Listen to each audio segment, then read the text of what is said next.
10ാം ക്ലാസ്സിലെ രണ്ടാമത്തെ ചാപ്റ്ററായ circles and ആംഗിൾസിലെ text book എക്സസൈസുകളാണ് കഴിഞ്ഞ ക്ലാസ്സിൽ നമ്മൾ ചെയ്തുകൊണ്ടിരുന്നത്. അപ്പോൾ അതിൻ്റെ കണ്ടിന്യൂഷൻ ആയിട്ടുള്ള ക്വസ്റ്റ്യൻസ് ആണ് ഇന്നത്തെ വീഡിയോയിലും ചെയ്യുന്നത്. പേജ് നമ്പർ 56 മൂന്നാമത്തെ ക്വസ്റ്റ്യനിലേക്ക് പോകാം. Third question, prove that any parallelogram which is not a rectangle is not cyclic. ചതുരമല്ലാത്ത സാമാന്ത്രികങ്ങളൊന്നും ചക്രീയമല്ലെന്ന് തെളിയിക്കുക. എന്താണ് ക്വസ്റ്റ്യനിൽ പറഞ്ഞിരിക്കുന്നത്? Prove that any parallelogram which is not a rectangle is not cyclic. ഏതൊരു സാമാന്ത്രികം എടുത്താലും അത് എന്താകാൻ പാടില്ല? ചതുരമാകാൻ പാടില്ല. അങ്ങനെയാണെങ്കിൽ അത് ഒരു സൈക്ലിക് ക്വാഡ്രിലാറ്ററൽ ആയിരിക്കില്ല, അതൊരു ചക്രീയ ചതുർഭുജം ആയിരിക്കില്ല എന്നാണ് നമുക്ക് തെളിയിക്കേണ്ടത്. നമുക്ക് തെളിയിക്കേണ്ടത് പാരലലോഗ്രാം സൈക്ലിക് അല്ല എന്നാണ്, സാമാന്ത്രികം ചക്രീയ ചതുർഭുജമല്ല. അപ്പോൾ നമ്മളിത് ആണെന്നുള്ള രീതിയിൽ എടുക്കും. അപ്പോൾ റെക്റ്റാങ്കിൾ അല്ലാത്തത് എന്നാണ് നമുക്ക് തെളിയിക്കേണ്ടത്. അപ്പോൾ നമുക്കൊരു കോൺട്രാഡിക്ഷൻ ആയിട്ട് അത് റെക്റ്റാങ്കിൾ ആണെന്ന് കിട്ടും. അപ്പോൾ നമുക്ക് എന്തായാലും സർക്കിളിനകത്ത് പാരലലോഗ്രാം വരയ്ക്കാൻ സാധിക്കത്തില്ല, അത് പ്രൂഫാണ്. അപ്പോൾ പാരലലോഗ്രാം ആണെന്ന് കരുതി എടുക്കുകയാണ്. അപ്പോൾ PQRS എന്നുള്ളത് ഒരു സൈക്ലിക് ക്വാഡ്രിലാറ്ററൽ എന്ന് നമുക്ക് എടുക്കാം. PQRS എഴുതാം. എങ്ങനെ എഴുതാം? PQRS is A cyclic quadrilateral. മലയാളത്തിൽ എങ്ങനെ എഴുതും? PQRS എന്താണ്? ഒരു ചക്രീയ ചതുർഭുജമാണ്. ചക്രീയ ചതുർഭുജമാണെങ്കിൽ എന്തായിരിക്കും പ്രത്യേകത? ഓപ്പോസിറ്റ് ആംഗിൾസിൻ്റെ സം എന്തായിരിക്കും? 180 ആയിരിക്കും. Angle P plus angle R equals നമുക്ക് 180 എന്ന് എടുക്കാം അല്ലേ. പിന്നെ നമുക്ക് എന്താ, ഇത് നമ്മൾ PQRS ഒരു പാരലലോഗ്രാം എന്നും കൂടിയാണ് കരുതിയിരിക്കുന്നത് അല്ലേ. PQRS നമ്മൾ പാരലലോഗ്രാം ആണെന്നും കൂടിയാണ് എടുക്കുന്നത്. PQRS is also let PQRS is A parallelogram. നമ്മൾ PQRS ഒരു പാരലലോഗ്രാമാണ്, അതായത് PQRS ഒരു സാമാന്ത്രികമാണെന്ന് കൂടി ഇരിക്കട്ടെ. ഒരു സാമാന്ത്രികമാണെങ്കിൽ അതിൻ്റെ പ്രത്യേകത എന്താ?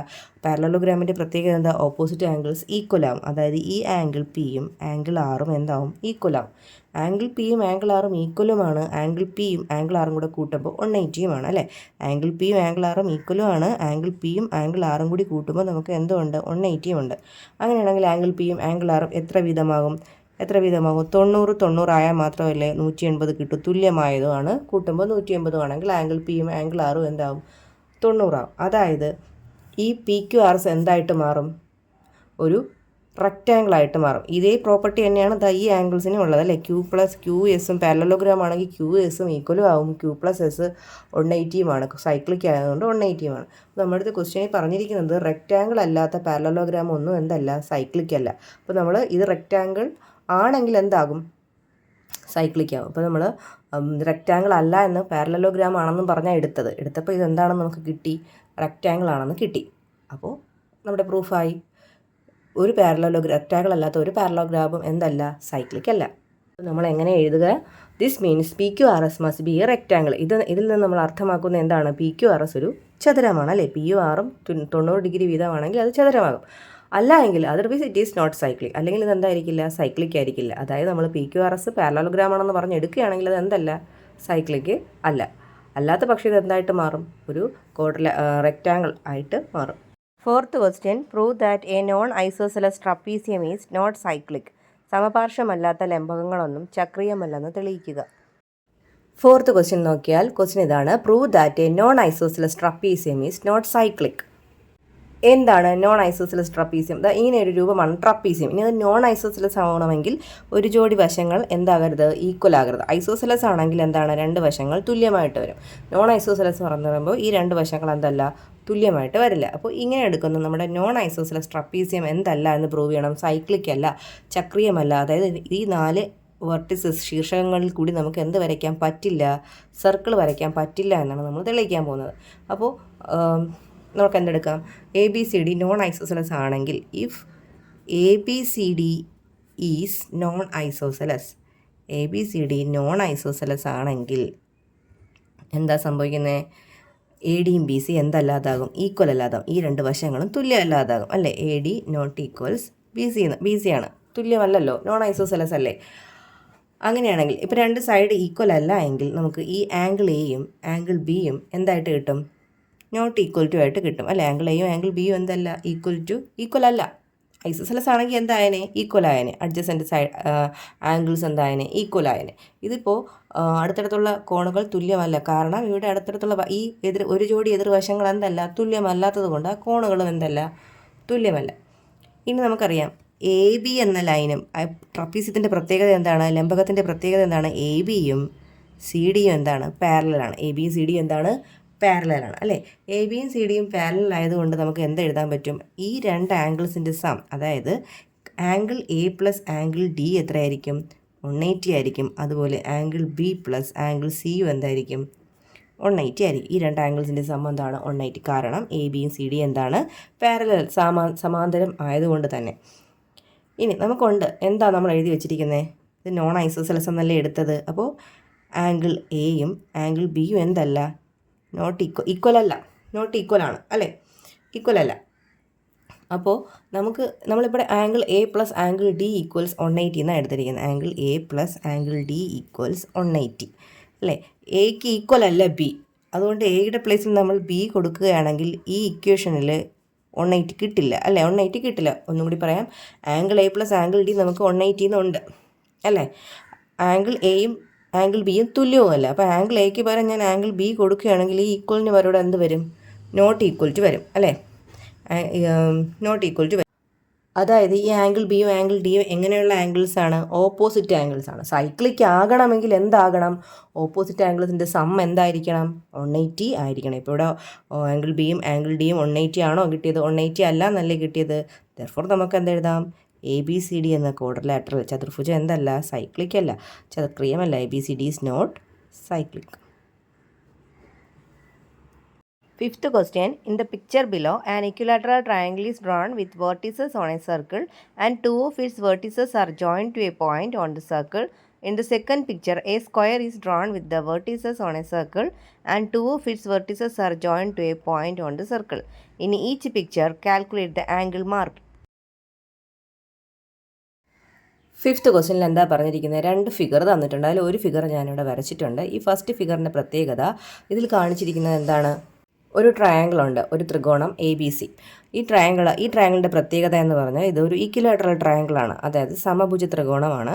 പിന്നെ ആ രണ്ട് വെർട്ടെക്സുകളെ മറ്റൊരു പോയിന്റുകളിലോട്ട് യോജിപ്പിച്ചുകൊണ്ട് വരച്ചപ്പോൾ എന്ത് കിട്ടി, ഒരു ക്വാഡ്രിലാറ്ററൽ കിട്ടി. എ ബി സി ഡി എന്നൊരു ക്വാഡ്രിലാറ്ററൽ കിട്ടി. ഇവിടെ ഒരു ആംഗിൾ മാർക്ക് ചെയ്തിട്ടുണ്ട്. ഈ ആംഗിളിൻ്റെ മെഷർമെൻറ്റാണ് നമ്മൾ കണ്ടുപിടിക്കേണ്ടത്. അപ്പോൾ നമുക്ക് നോക്കാം എന്താ പറഞ്ഞിരിക്കുന്നത്. ഈ സർക്കിളിനകത്തുള്ള എ ബി സി എന്ന് പറഞ്ഞ ട്രയാങ്കിൾ എന്നാ പറഞ്ഞിരിക്കുന്നത്, ഇക്വിലാറ്ററൽ ട്രയാങ്കിൾ അല്ലേ. അപ്പോൾ നമുക്ക് എഴുതാം, triangle A B C is equilateral. Triangle A B C എന്താണ്, ഇക്വിലാറ്ററൽ. മലയാളത്തിൽ പറഞ്ഞാൽ സമഭുജ ത്രികോണമാണ്. ത്രികോണം എ ബി സി ഒരു സമഭുജ ത്രികോണമാണ്. സമഭുജ ത്രികോണത്തിൻ്റെ പ്രത്യേകത എന്താ, 3 സൈഡ്സും ഈക്വലാണ്, 3 ആംഗിൾസും ഈക്വലാണ്. അതായത് 3 ആംഗിൾസും തുല്യമാണെങ്കിൽ ഈ ആംഗിൾസ് എല്ലാം എത്ര ഡിഗ്രി വീതമായിരിക്കും, 60 ഡിഗ്രി വീതം. എന്നാലല്ലേ കൂട്ടുമ്പോൾ നമുക്ക് 180 കിട്ടുകയുള്ളൂ. അപ്പോൾ ഈ 3 ആംഗിൾസിൻ്റെയും 3 ആംഗിൾസും എത്ര ഡിഗ്രി വീതമാണ്, 60 ഡിഗ്രി വീതമാണ് അല്ലേ. Triangle A B C equilateral ആയതുകൊണ്ട് തന്നെ ഈച്ച് ആംഗിൾ ഈസ് 60. ഓരോ ആംഗിളും എത്ര ഡിഗ്രി വീതമാണ്, 60 ഡിഗ്രി. നമുക്കിവിടെ എന്ത് മതി, ആംഗിൾ സി എടുക്കാം. ആംഗിൾ സിയുടെ വില അപ്പോൾ എത്രയാണ്, 60 ആണ്. ഇനി എ ബി സി ഡി എന്താണ്, സൈക്ലിക് അല്ലേ.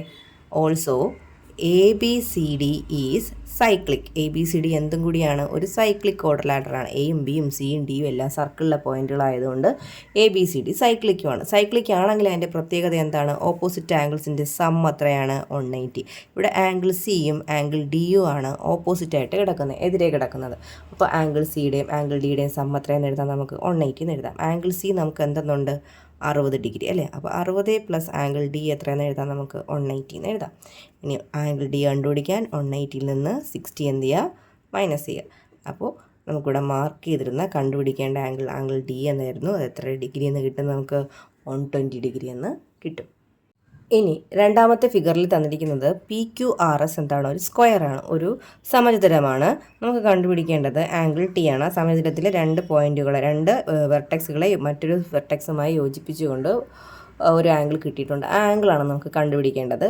അപ്പോൾ നമുക്ക് പി ക്യു ആർ എസ് ഒരു സ്ക്വയറാണ് അല്ലേ. സ്ക്വയർ ആണെങ്കിൽ സ്ക്വയറിൻ്റെ പ്രത്യേകത, സമചതുരത്തിന് നമുക്കൊരു ഡയഗണൽ വരച്ചു കഴിഞ്ഞാൽ സമചതുരത്തിൻ്റെ ഡയഗണൽ എന്ത് ചെയ്യുന്നു, അത് ഈക്വൽ ബൈസെക്ടറാണ്, ആംഗിൾ ബൈസെക്ടറാണ് അല്ലേ. നമുക്കറിയാം സ്ക്വയറിനകത്തെ ഓരോ ആംഗിളും 90 ഡിഗ്രി വീതമാണ്. എല്ലാ ആംഗിൾസും എത്ര ഡിഗ്രിയാണ്? 90 ഡിഗ്രിയാണ് അല്ലേ.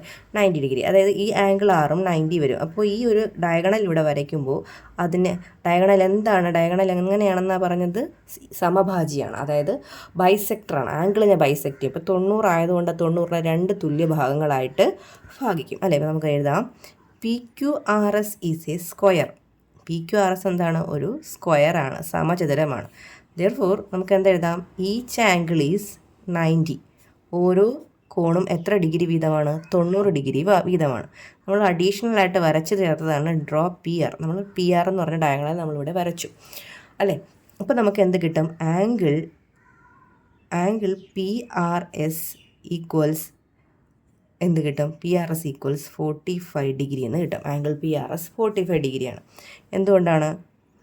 PR എന്ന് പറഞ്ഞ ഡയഗണലാണ്. PR ഈസ് എ ബൈസെക്ടർ അല്ലേ. PR എന്താണ്? ഒരു ബൈസെക്ടറാണ്. ഡയഗണൽ എന്ത് ചെയ്യുന്നു? ബൈസെക്ടർ എന്ന് പറഞ്ഞാൽ PR സ്ക്വയറിൻ്റെ ഡയഗണൽ ആയതുകൊണ്ട് തന്നെ അത് ആംഗിൾ ബൈസെക്ട് ചെയ്ത് പോകും. 90 ആണെങ്കിൽ ഇതിനെ രണ്ടായിട്ട് ഭാഗിക്കും.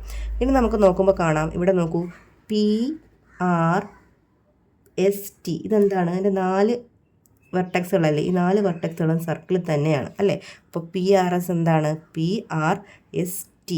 PRST എന്താണ്? സൈക്ലിക് ആണ് അല്ലേ. PRST എന്താണ്? സൈക്ലിക് ക്വാഡ്രിലാറ്ററലാണ് അല്ലേ. സൈക്ലിക് ക്വാഡ്രിലാറ്ററലാണെങ്കിൽ ഓപ്പോസിറ്റ് ആംഗിൾസിൻ്റെ സം 180 ആണ്. അതായത് ആംഗിൾ ടിയും ആംഗിൾ PRSഉം ആണ് ഓപ്പോസിറ്റ് കിടക്കുന്ന ആംഗിൾസ്. അവയുടെ സം എത്രയെന്ന് എഴുതാം? നമുക്ക് 180 എന്ന് എഴുതാം. Angle T plus angle PRS നമുക്ക് 45 ഡിഗ്രി എന്ന് കിട്ടി. അപ്പോൾ അതിൻ്റെ സം 180 എന്ന് എഴുതാം. ഇതിൽ നിന്ന് നമുക്ക് ആംഗിൾ ടി കണ്ടുപിടിച്ചൂടെ? Angle T equals 180 minus 45. 180 നിന്ന് എന്ത് ചെയ്യുക? 45 മൈനസ് ചെയ്യുമ്പോൾ നമുക്ക് എന്ത് കിട്ടും? 135. അതായത് ഈ ആംഗിൾ ടി ഇവിടെ മാർക്ക് ചെയ്തിരുന്ന ആംഗിളിൻ്റെ മെഷർമെൻറ്റ് എത്രയാണ്? 135 ഡിഗ്രി.